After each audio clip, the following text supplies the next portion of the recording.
Your sensors are correct. Do not adjust your heading. You've discovered the Omega Particle. Streaming to the Alpha Quadrant and beyond. Here's your host, the Anchorman of the Federation, the Doctor of Dilithium. This is Jonathan Wiegand.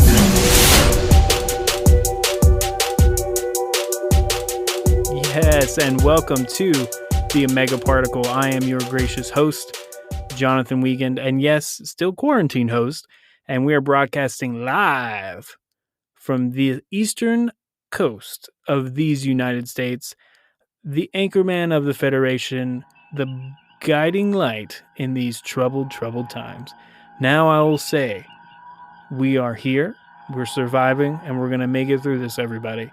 Now, as I hope to distract everybody from the crazy calamity that is the world right now, let's cover Picard, episode 9 and 10. And before we do it real quick, I just want to say I apologize for the delay in this episode because there's a lot of craziness in my life going on right now. So I couldn't in the middle of all that do my research, write out all my notes and script, and then produce. So I'm doing that now.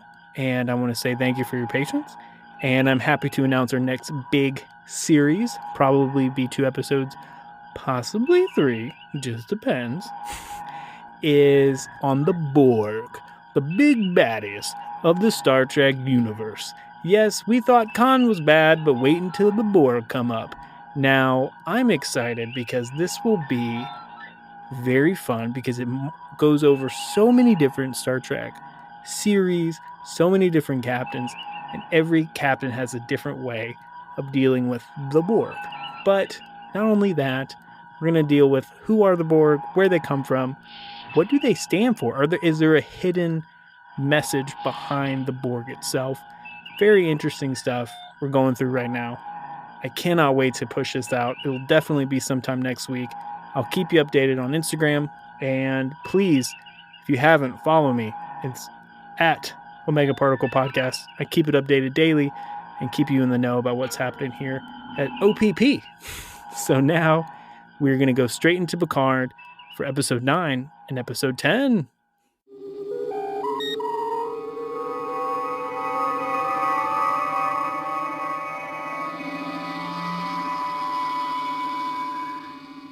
So first off, I had no idea how divisive this season finale was until I started reading comments on Facebook and other reviews, and wow, very different takes than I personally have.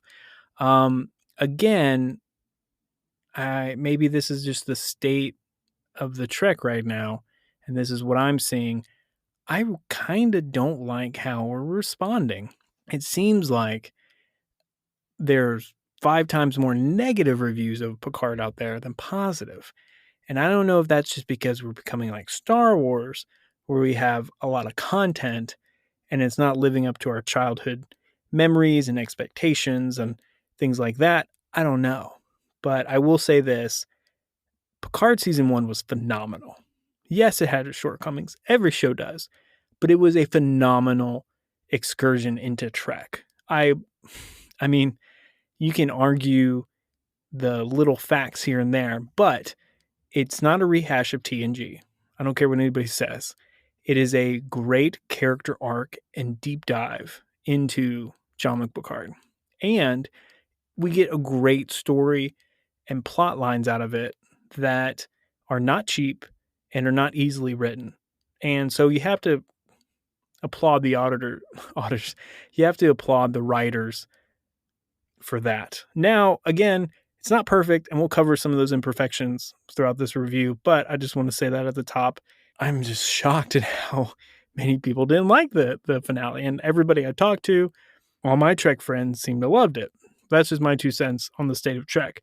But if you would like some cheerful news, I don't know if you follow Sir Patrick Stewart on social media, but he's reading a Shakespearean sonnet every day throughout this whole quarantine lockdown. So I would definitely check it out. It's a great little way to start your day. And that's what I've kind of been doing the past few days. So that out if you want some cheerful news. But let's get into the main meat of episode 9 and episode 10.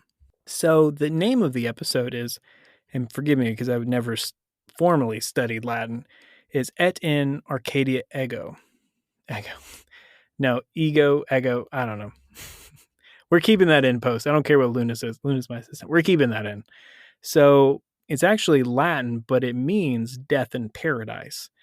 And that is a very interesting title for what so happened on, as I like to call Synthville, as Rafi said. Again, I'm going to do things a little bit different in this review. I'm not going to hash out the actions of the whole episode play by play. I'm actually going to do just character deep dives of the episode. What did I think? The themes of the episode, etc. At the beginning, some people say that it was very TNG-like, and I disagree.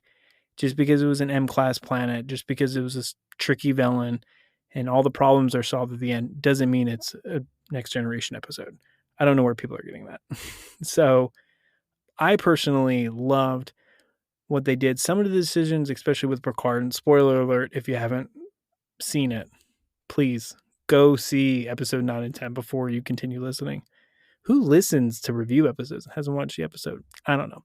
So we're going to start off with Picard, and I liked him throughout this whole season showing more just emotion, because in TNG, in the show and in the movies, we really didn't get a wide range. We got a little bit, especially on his anger side, and maybe after I think it's season 4 of TNG, where he comes back home to the Picard winery, is that you see a little into the glimpse of who he is, but not a lot. And I love this show because you really kind of peel back the onion and peel back the layers and see what makes up his character and his emotional range as a person. I love that they started off the episode with Picard telling the crew of La Serena that, hey, I've got this terminal illness and I don't want to be treated any different, and just let you know in case there's anything comes up in the future. And now I love that they gave Picard this, I shouldn't say that, that's terrible. I love how they humanize him even more with, hey, you have this terminal disease. And we learned that at the beginning of the season, and it kind of stays dormant until the very end of the season. And I don't like how they wrapped it perfectly up. And we'll get to that. I'm talking about the Gollum thing. I personally didn't like how they tied it in a bow with this whole disease. Now he doesn't have it anymore. I thought they were just going to keep that around for the entire series, that it would poke its head up every now and then to remind you, hey, he's not going to live forever. And hey, this is going to be an ongoing thing. Kind of like they did with 7 of 9 and her Borg transplants all throughout Voyager. But they just know, they're like, no, we're going to wrap it in a bow, and he doesn't have it anymore. So I was kind of surprised by that, and I don't know if it was a cheap trick. See, I didn't think everything with the writers did was perfect. I just, like I was saying earlier, that I think this decision was a little hasty, and I just didn't like it, honestly. If you disagree with me, please reach out, let me know. And also, speaking of just like frailty and shortcomings, that Picard's speech when he's trying to convince the synth and he's trying to say, hey, the Federation will listen to you, the Federation will protect you, the Federation will back you. And they don't believe him, they don't buy him. And I don't know if that's because, and we'll cover this later, because they're baby like chickens and they don't have an opinion for themselves, or it's because Alton came up and just kind of trashed his theory. So I think it's more Alton just came up and trashed his theory. And that doesn't usually happen to Picard too much in Star Trek. He's pretty diplomatic when he needs to be, and he usually gets the job done. So I was surprised that big speech didn't work, and even Soji sided with the synth. And I mean, the writers really could have had an easy out with all of this.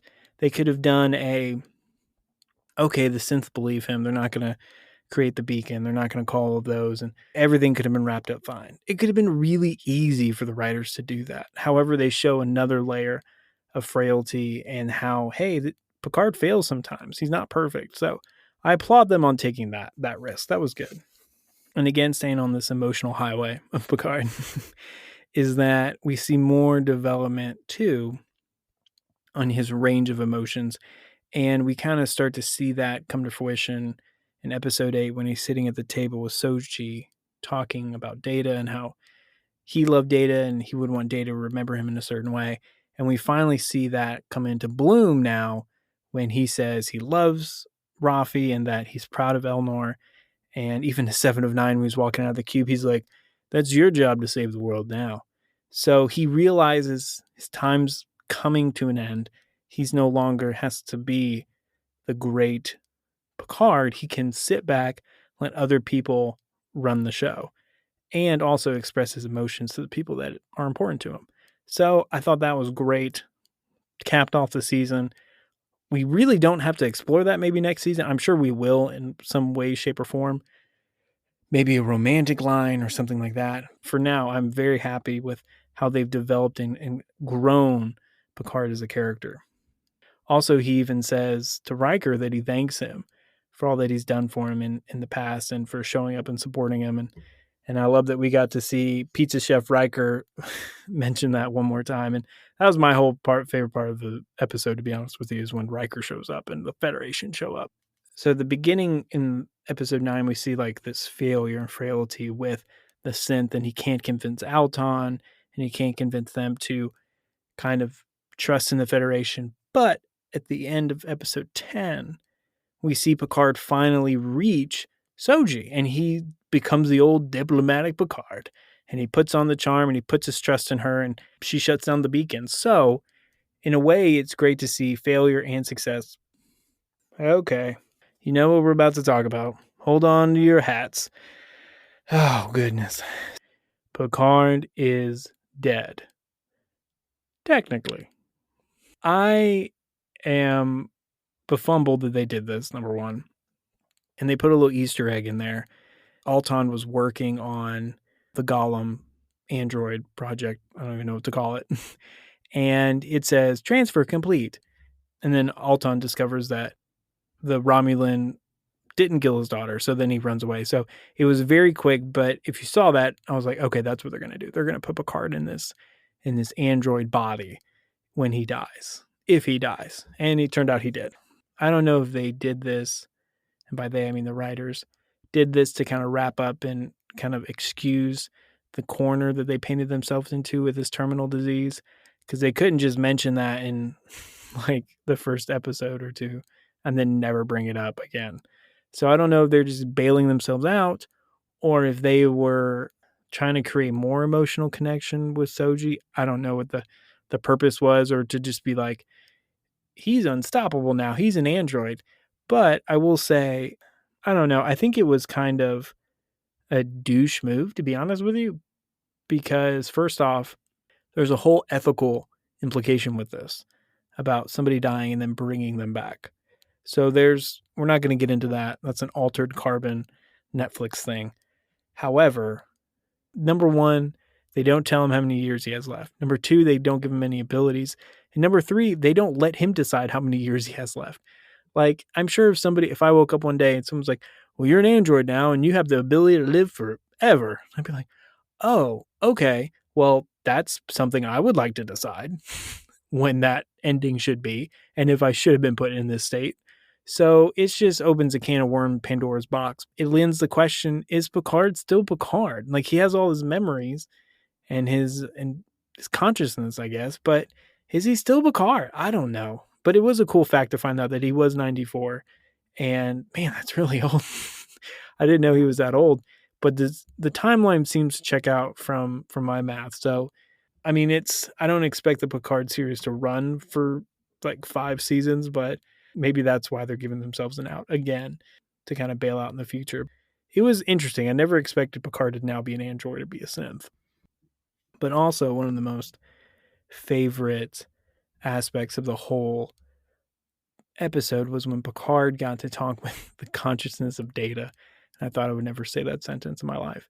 But talking with Data in this quote unquote simulation, and we're about to play a clip, was definitely heartfelt and something that kind of great resolution to the whole season about him and his relationship with Data and how he's always wanted to communicate with Data again. Let's play that clip between Data and Captain Picard. Well, whatever this is, it's wonderful to see you, Data. To see your strange, beautiful face. Among the many, many things that I regretted after your death was that I never told you that you loved me.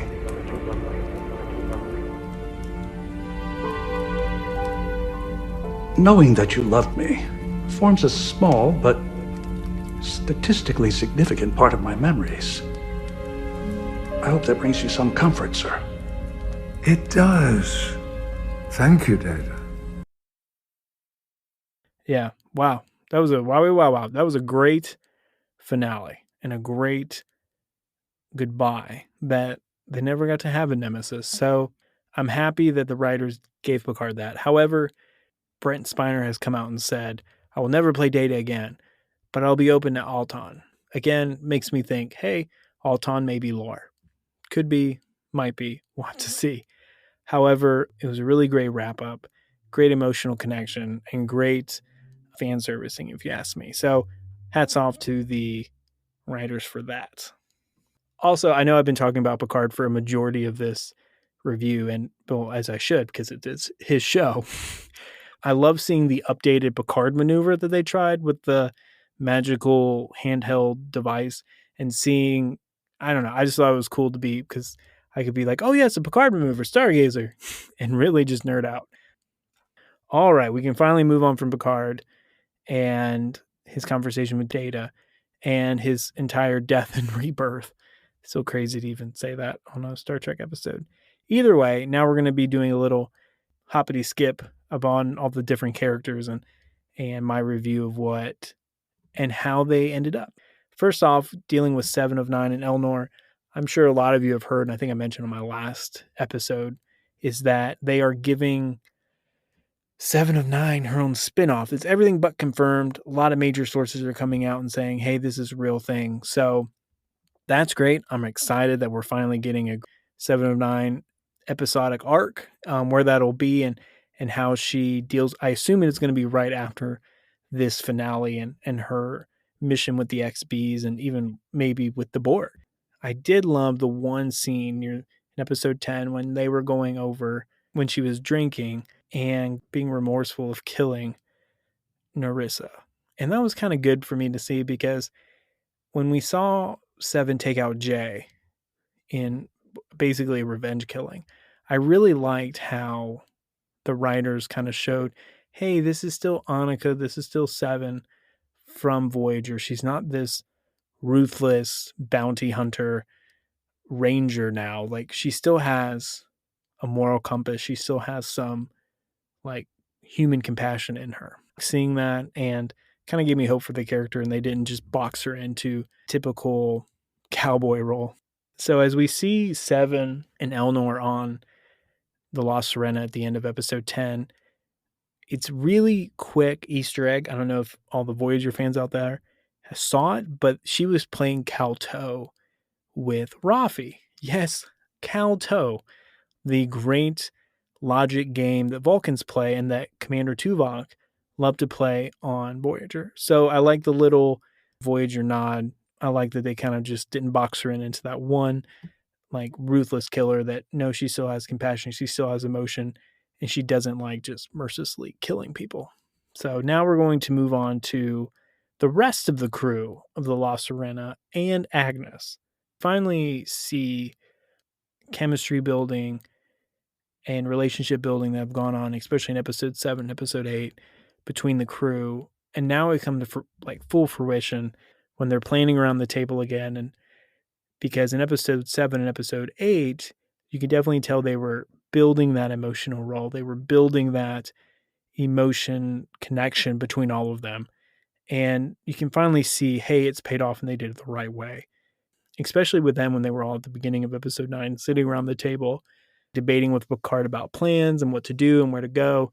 It just felt like I don't know, it wasn't a TNG episode, and this is where a lot of people think that it was, but it was just, that's what you would do with a crew. You would come up with a plan, and you can definitely tell that each character brings their own specific talents and opinions, and you kind of see that now because now we have the backstory. So it's not completely erroneous to expect us to buy into all this emotional connection and chemistry between the crew. Also, I don't know if the writers did this on purpose or not, but are they trying to pull a Coulson on us from the very first Avengers movie? Because at the very beginning of episode 9, Picard's like, I have a terminal brain illness and I'm probably not going to survive, but don't treat me that way.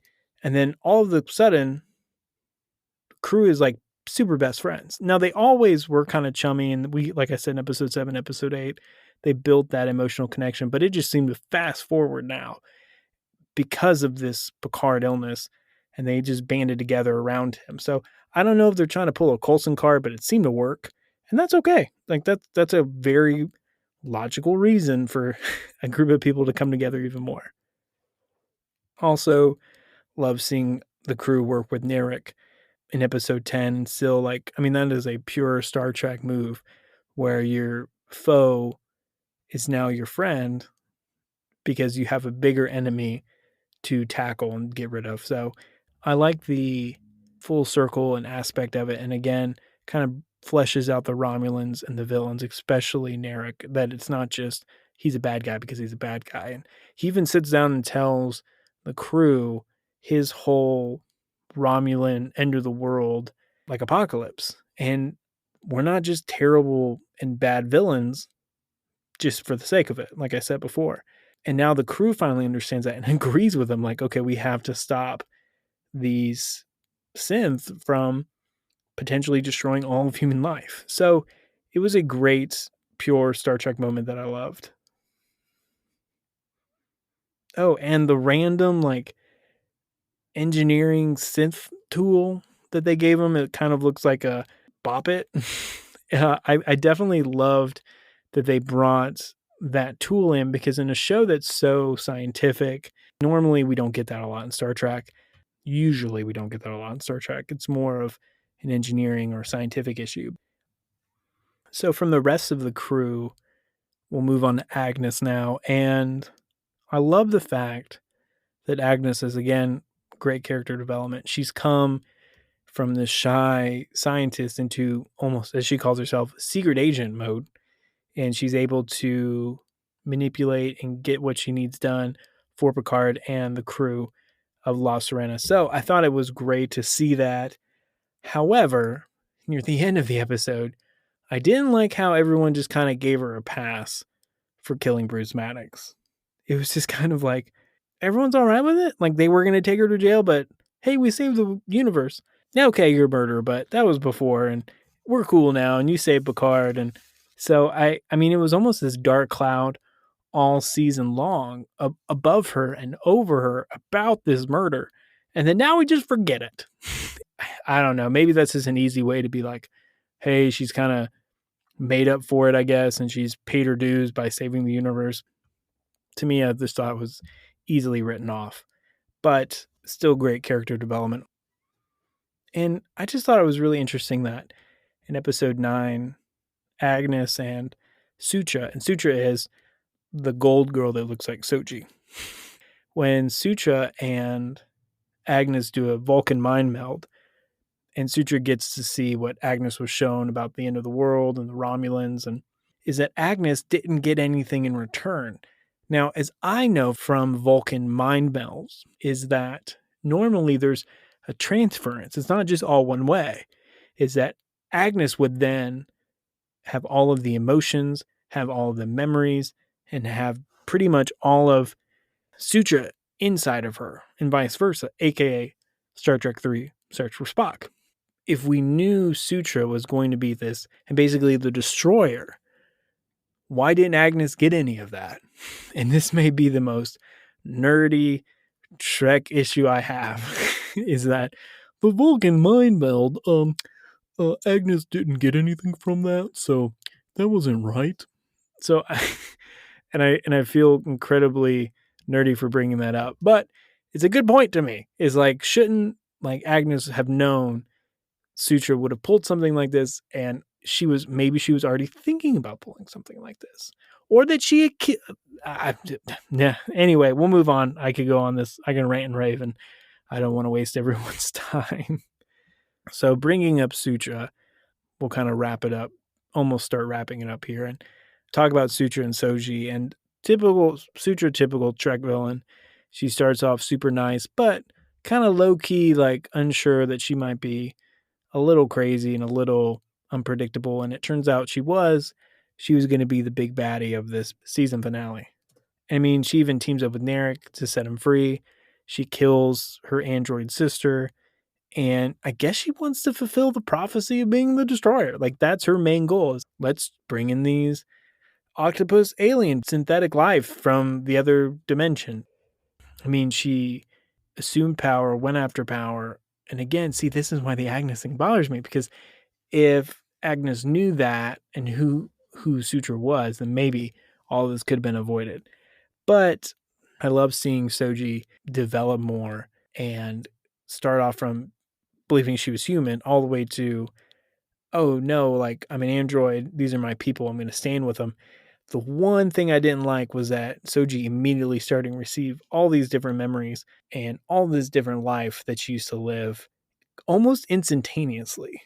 I thought it would have been better, especially if they maybe fleshed that out more, but I understand that wasn't the main purpose of the show and of the finale. And so to devote a ton of time to it may have not been smart. So I understand why they did that. And it was still cool. Like, I had no issue or qualms with it because of the time restraints, but it was, it seemed like really like fast, like, she remembers everybody, everything cool. All right, move on. And the one thing with Sutra and Soji and the people of Synthville, as I like to call it, is, and I mentioned this earlier, is that they're pretty much baby chickens. They really have no backbone. And you really don't see any quarrels or debates within the community. Like, you see Sutra on episode 9 say, the Federation's bad. And Alton's like, yes, they are bad. And all the baby chickens say, they're bad. And then in episode 10, you have Soji and Picard. And so she says, the aliens are bad. Romulans are bad. Destroy the beacon. And then all the baby chickens go, the aliens and beacon are bad. So it just didn't seem like there was any, like, maybe that's just because they've never had to deal with that. And they've probably never really had like a real leadership position. I don't really see, we're getting down to the depths of irrelevancy. And I don't know how they govern in Synthville, but it seems to me that the people there are just very gullible and just believe whoever has the mic. So I'm glad our heroes had the mic at the end of the show. Moving on to the ending as we wrap things up here. The main artificial life from another dimension or other side of the universe almost looked like an octopus, but I guess they did that to build suspense, like they're almost here out of the portal. I mean, it'd been a lot better instead of just like this random ship just come through. So I guess they bought them time with the tentacles and all that. So his smart writing is like playful writing. However, the rest of the finale really did tie up a lot of loose ends. We see, like I said before, it was classic Trek, how science overcame this fear and superstition, and then enemies bond for the greater good, and then the Federation comes at the very last second and saves the day. And that's what I love about the show and about the character and the writers, and I really hope that season 2 is just as good, or if not better, than season 1. Like I said before multiple times in this episode, there's some division in the camp, but if you enjoy it and you like it, that's all that matters. And don't let anybody else shame you for liking something. And it's okay to like Enterprise. Just the show Enterprise. It's okay. I had somebody tell me, like, you kind of trash Enterprise in the first episode. I'm like, well, that was a joke, but as long as you like it, that's all that matters. Thank you for this journey with Picard. I know we didn't cover the first, I think, 4 episodes, But if we get really slow and we are stuck in quarantine, I might just go back and review them for the kick of it, but probably not. I just want to thank you for listening. And that has been season 1 of Picard.